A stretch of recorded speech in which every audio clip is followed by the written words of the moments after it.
외국가족 여러분 안녕하세요.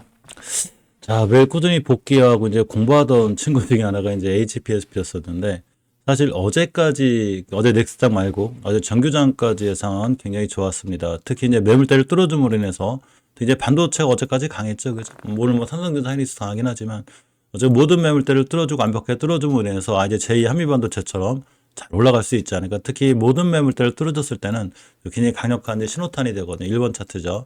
자, 그런데 이게 1번 차 떴고 완성이 됐을 때 무조건 뛴다 올라간다 이런 보장은 못 하는 건 저게 이제 무조건 맞으면 프로그램 만들면 되는 거니까. 단지 어제 이제 그 사실 시장에서 뭐 악재로 받아들이는 경우가 있긴 한데 전체적으로 이제 약세를 불러오긴 해요. 뭐 무슨 얘기가 있었냐면 이 그 크레센도라고 그래가지고 최대 주주 사모펀드가 있어요. HPSP에.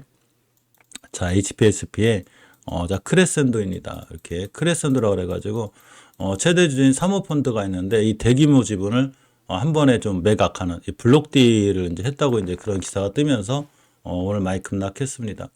실질적으로 이 그 매각 금액이 약 3천억 원, 그러니까 금액으로 3천억 정도 되거든요.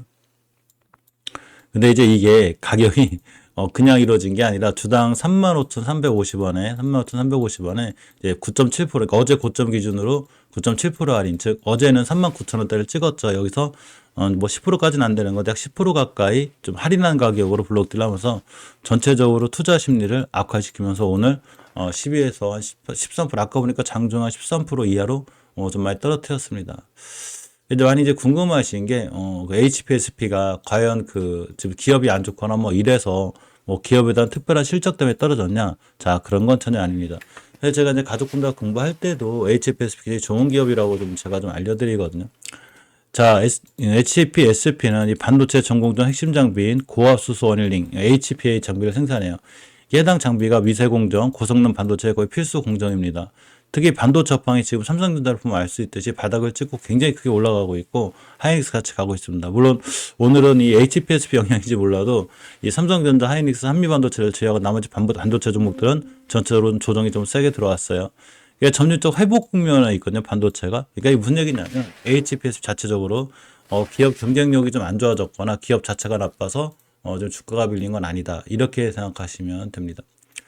이 크레센도가 지금 그 지분을 매각한 이유가 있는데 우리 개인으로 얘기하면 대출금 갚으려고 대출금 갚으려고 매각한 게 됩니다. 그러니까 이번 매각 자금으로다가 약 2,300원 규모의 인수금융 차입금을 좀 전액 상환하려고 하고 이렇게 되다 보니 재무 부담이 좀 제거가 되죠. 그죠? 파이낸스 리스크 해소가 되고 자녀 지분이 이제 중장기 보유 가능성을 열어둔 상태인데 제가 아까 기업이 크레센도가 이제 앞으로 어떻게 할 건가 좀 짤막한 기사가 있어가지고 꼼꼼히 좀 챙겨봤어요. 이게 어떻게 되는 거냐면 일단 이 크레센도 입장에서는 이 대출금 이자 같은 것도 좀 내야 되잖아요. 그죠? 이게 개인으로 얘기하면 대출 갖고 이자 안 내겠다 이거예요. 그죠? 이자 안 내고 대출금 갖고 HPSP를 좀 더 기업 가치를 끌어올리는데 집중한다고 합니다. 그래서 기업 가치를 조금 더 끌어올리고 나중에 좀 엑시트를 하겠다.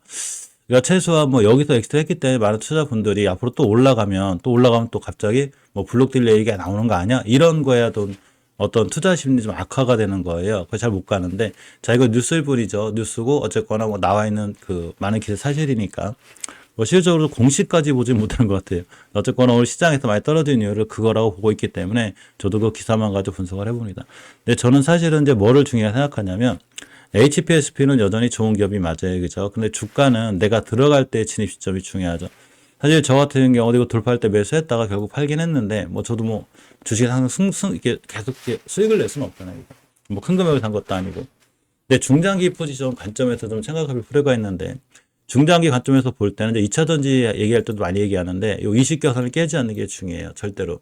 깨지 않아야 되거든요. 근데 이 그 HPSP가 거의 깨지 않고 있고 지금 아까 저점 기준을 봤는데 이 친구 저점이 정확하게 33,000원이거든요. 15% 가까이 빠졌는데 이 친구 5개월 선이 33,000원이에요.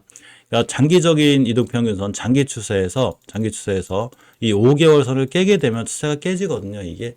근데 보니까 이걸 찍고 지금 NX 반등해주고 있죠. 물론 이렇다고 해도 뭐 급반등하다거나 이런 것까지는 모르겠지만 어쨌거나 5개선을 지켜주고 끝난 부분이 그나마 좀 다행이고 중기 추세에서는 너무 어렵게 생각할 거 없이 그냥 박스권을 못 들어준 것 뿐이에요. 이게 박스권이거든요. 이렇게 이걸 뚫어줘야 날아가는데 어제까지 못 들어줬어요. 어제 뚫런치 가다가 이제 종가 그냥 깨놓은 거거든요. 자, 일봉을 보면 이때 이제 제가 여기부터 이제 HPSP를 잘 보고 계시라고 했거든요. 사실 계속 수익권에 있던 건 맞죠. 그래서 계속 올라가니까. 근데 실적으로 수급일선 60에서는 안 깨고 있기 때문에 아직은 뭐 크게 엄청 이 회사가 위험하거나 나쁘거나 그런 건 아니에요. 단지 이제 앞으로도 뛰면 뭐가 있냐면 또 블록들 이슈가 언제 나올까? 뭐 이제 잔여 지분 분량이 남아있기 때문에 또 주가가 뛸 때마다 저걸 처분하는 거 아니야? 뭐 그런 거에 대한 약간 좀 투자 심리가 좀 위축되어 있다 보시면 돼요.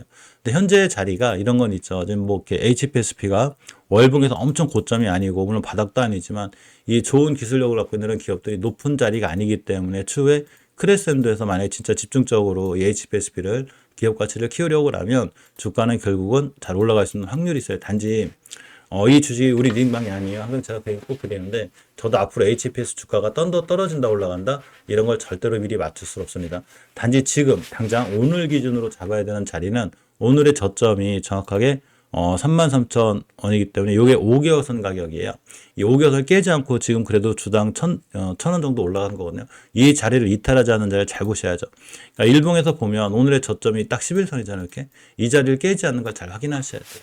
이걸 깨면 5개월선을 밀고 내려오게 되고 결국은 20개월선까지 조정을 받고 다시 갑니다. 그러니까 자리 깨지 않는 걸 먼저 확인하고 만약에 본인이 중장기적 포지션을 갖고 있다고 하면 결국 HPSP 같은 기업들이 월봉에 이런 데가 아닌 한 뭐 별로 그렇게 크게 뭐 걱정하거나 그러진 않을 것 같아요. 재무적으로 나쁘거나 이 기업이 엉망이거나 뭐 영털이 기업은 아니거든요. 실질적으로 이 지금 떨어진 이유가 이제 그 블록딜 물량 소화 과정에서 이제 변동성이 있기 때문에 그런 변동성 때문에 좀 그런 거고 중장기로 보면 결국은 이 반도체 업황 회복도 좀 굉장히 빠르게 이 속도가 굉장히 빠르게 회복이 되고 있고 또 HPSP 장비 수요도 굉장히 좀 증가가 되고 있기 때문에 실질적으로 장기적인 포지션까지는 뭐 제 개인적으로 내 얘기하면 뭐 크게 걱정 안 해도 될까 뭐 이런 생각을 가져보는데 단지 이제 그런 건 있죠. 그런 거 이게 떴을 때 또 이제 블록딜 얘기 나오고 또 대주주가 또 추가로 좀 매각을 하지 않을까 이제 이런 이슈들은 항상 있다. 그러니까 기업 공부를 할 때 이제 그런 거죠. 이 기업이 어떤 그 조금이라도 좀 나한테 좀 불편한 감정을 주고 있다. 그럼 당연히 본인이 이제 뛰면 차익 나고 나오면 되는 거고 그럼 이제 다시는 안 봐야죠. 언제도 전원이 나와 있으니까 이미 사놓으셨다면 여러 가지 너무 복잡하게 생각하지 말고 이 5개월 선 그러니까 여기서 3번 차트이기 때문에 이게 뚫어줄 때죠. 알았으니까 33,000원 밑으로만 떨어지지만 그 다음에 33,000원을 깨고 내려오면 어떻게 할 건가 그런 것만 결정을 해두시면 돼요. 주식이라는 건 결국 이제 그 작은 분배의 싸움이거든요. 뭐 어차피 신용미수 몰빵해가지고 막 이런 데 들어가신 분들은 이게 기업이 잘못됐다기보다는 본인이 이제 신용미수 쓴 게 잘못한 거죠. 그죠? 특히 이게 그 최고점에서 이게 뚫어줄 때도 아니고. 그러니까 이건 본인이 잘못한 거고.